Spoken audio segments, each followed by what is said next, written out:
What's going on, everybody? Welcome to the MC Motoring YouTube channel. Thanks for tuning in. I'm obviously in Southern California, judging by the background. If you're familiar with the YouTube videos, this is Steve's garage. Behind me is his EK project. And today we're going to be working on a Corvette. This is Ryan's Vet. We're going to be installing a CKS Suspension coilover setup. Here's Steve. What's going on, guys? Good morning. He's got his... It's a super chilly, winter-esque looking day in Southern California. The weather here in California can never make up its mind. You know, it's not that cold. It's like 30 degrees in Vegas right now. It's pretty cold. It's California. It's like 50 degrees. Last week it was like 70, 80 degrees. Yeah, so this is Ryan's Vet. It's on 4-star wheels. He's got a matte white wrap on it. Has a couple of bolt-ons and a tune. But again, today we're going to be doing the suspension setup. So we're going to get the car set up. He's going to shift the car over, get the quick jacks out, do all that, and then we'll get started.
We have the car up on jack stands, or the quick jacks, and wheels off. Take a look at the suspension setup real quick. So pretty simple. One bolt up top. What's down here? On the driver's side, we do have to move the reservoir tank for the coolant. The passenger side looks like it's a pretty clear shot to it. The rear,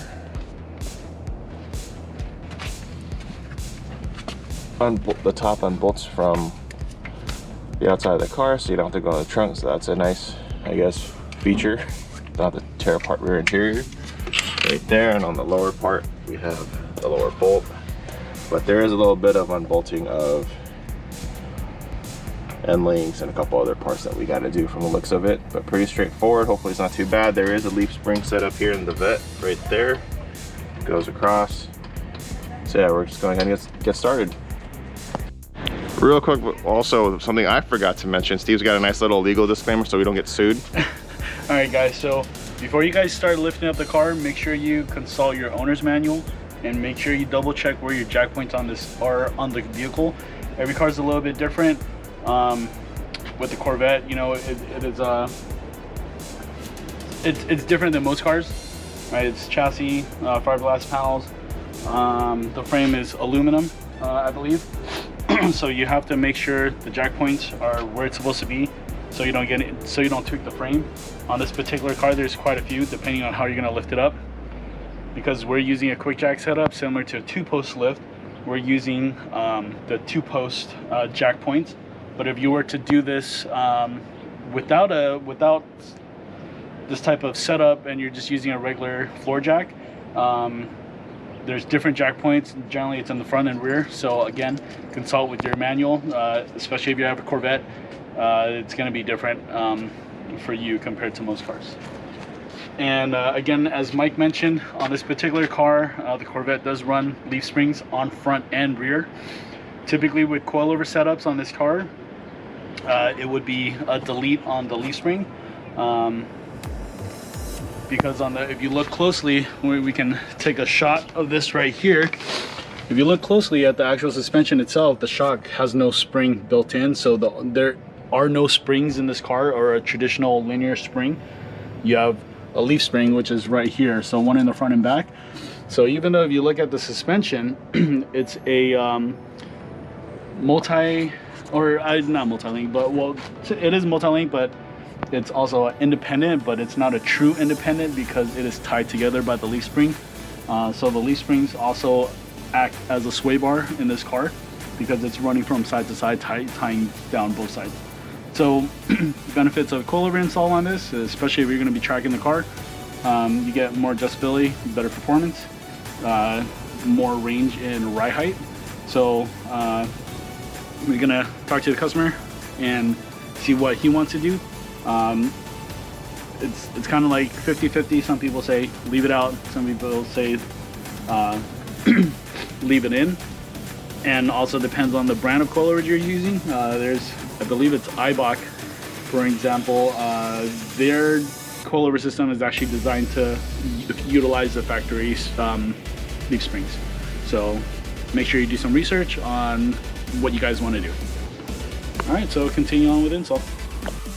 We have our supervisor here, Chewy. Hey, buddy. Hey, what you doing?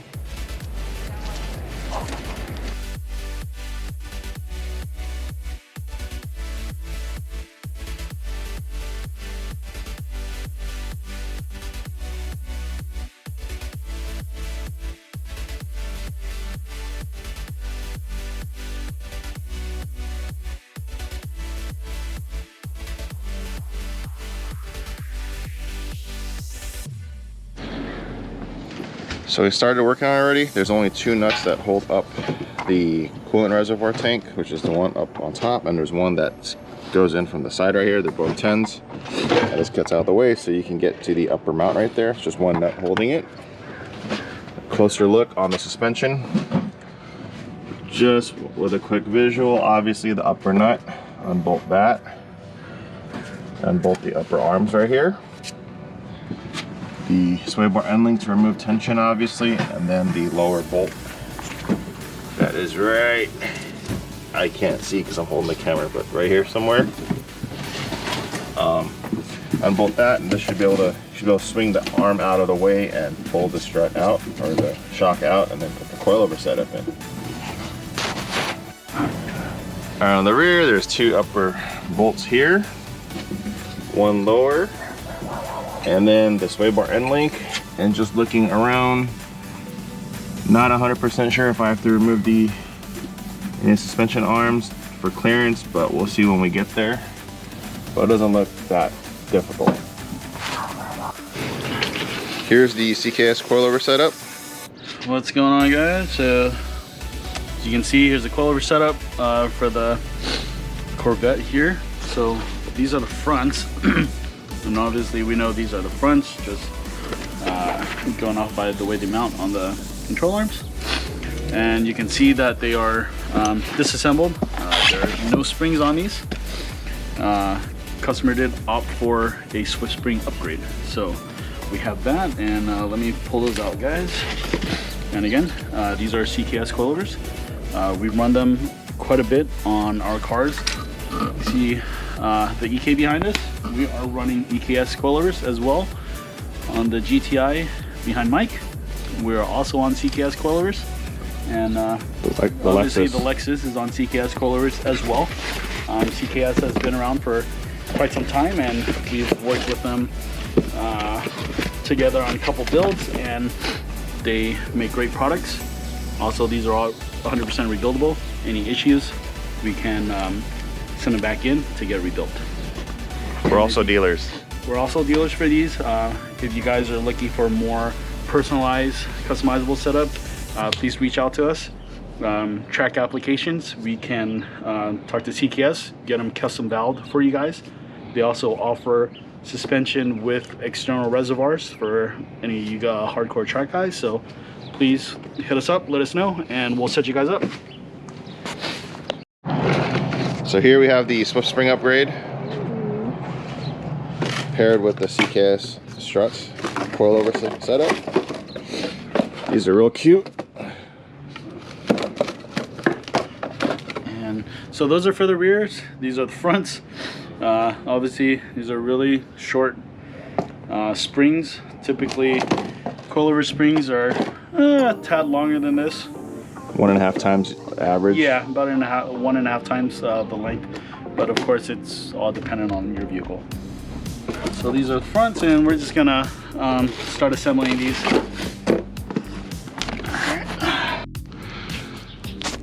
So obviously, as you can see, making some pretty good progress. The other side's actually already taken apart. Steve's in the middle of assembling the CKS setup, and we're gonna put that in just a bit. But on the disassembly, what you wanna look out for is this, is the 2 upper control arms. Each point has washers on the back side of it. On this car, there's 2 washers on each point for the front side of the upper arm. And then on the rear, it's 1 washer behind on each. The top uses a 15mm nut, and then he has a channel lock up there. I'm gonna have him help me hold the top whenever he's ready so I can loosen this. And on the bottom, it has a 13mm on each side of the shock. And then the bottom has a nut also, but I'm using a cordless impact, so there's enough torque just to break it loose without having to have any grip on the bottom side. Here there's an 18mm nut, and I'm using a 8mm ratchet to loosen it, but I don't think I even needed to do that because everything's coming out and out of the way pretty easily on this car. So next is working on the rear. Chewy, say hi, say hi. He's like, I don't care. All right, so here's a quick update. I have the rear suspension out. Just to go over it real quick, there was some 18mm bolts up here for the upper arm. These are 13s. The bottom here is a 24. I did take out one nut here. It's just like the front. It was I believe a 18 and the 8mm ratchet. Have not finished the rears yet. Did undo the caliper to make sure there's some clearance.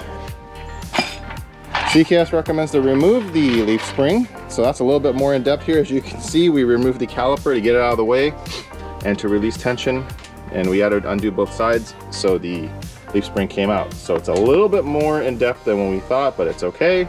So at the end of the day, as long as the customer's happy and things are done right, we're good. Here's the leaf spring here. It's different than your traditional leaf spring. These are actually fairly light. Why would a modern sports car have leaf springs? No idea. America. So this is the big difference between Japanese, European, and American design. American design tends to use some pretty older technology in their cars and continually try to perfect it, versus like European or Japanese cars. They keep innovating and redesigning and figuring out new ways to do it. But good learning curve for all of us, and hopefully all of you watching learn a thing or two, I guess. But yeah, so far so good. So we're in the process of getting the leaf spring out on the rear. It looks like more or less a similar to the same process. So we're just gonna get that done and then keep going. All right, so as you can see here, we have the rear reassembled again. The wheels are back on minus the wheel lock. We do have to do some adjustments depending on how the car is when it comes down. Usually you use the factory suspension and the spring and measure the length and compare to the coilover, and you know, compare, and then you adjust it accordingly before you put it in. The problem is with the leaf spring setup, there's no springs, there's only the strut, so you can't do any of that. Front driver suspension's all finished up. That's all good to go. We just have one really weird situation with the passenger front, which Steve is working on. The coilover is touching the sway bar, but it doesn't do it on the other side. So we're trying to figure this out, and yeah. So we've been wasting quite a bit of time on this. If it wasn't for this, we'd pretty much be done already. So it is what it is. It's all good. It's part of customizing cars and doing stuff. But yeah, I guess on the CKS setup and many other coilover setups, as we're seeing, you do have to drill this washer plate out a little bit. The hole is a little too small. You have to enlarge it to the diameter that you need for the new strut. Yeah, the rear's all done. Hopefully you can see this thing on the ground after we're done trying to figure out the passenger front. and get that assembled, put the wheels on and bring it down and kind of see where everything sits. As you can see in the shot right now, there is a wheel spacer that Ryan has on the car. Once we bring it down, we'll see where the wheels sit and how it all is. If it sticks out too far, it looks like it's gonna rub and hit, we're just gonna take the spacers off for him and just run the Forge Stars how they are. We'll check back in later as we finish this up. And here is the car finished. Steve's inside getting cleaned up real quick so you can take it for a test drive to make sure everything's good. When we initially dropped the car, the rear was quite high, so we had to make the adjustment. The front actually came and sat nicely. I know it looks kind of funny, the car sitting on a brick because it's too low now, but overall the height of the car looks really good. Really happy with how this came out. So all that's left, like I said, to do is to go for a quick test drive, make sure everything's good, there's no weird clunks, noises or anything. Really confident it's going to be fine, but we do it as a precautionary and safety check. So Steve's all cleaned up now, he's about to take it out. But here is the Corvette using CKS Suspension. It's sitting here on Forge Star wheels. If you're looking for either, hit us up. We are dealers for both and many other brands. Until next time, this is Steve. What's up, guys? It's Mike. Guys, take care. Thanks again for watching. If you haven't already, please hit the like button, subscribe to the channel, and also follow our socials for some other stuff that we do that I don't put on YouTube. Take care.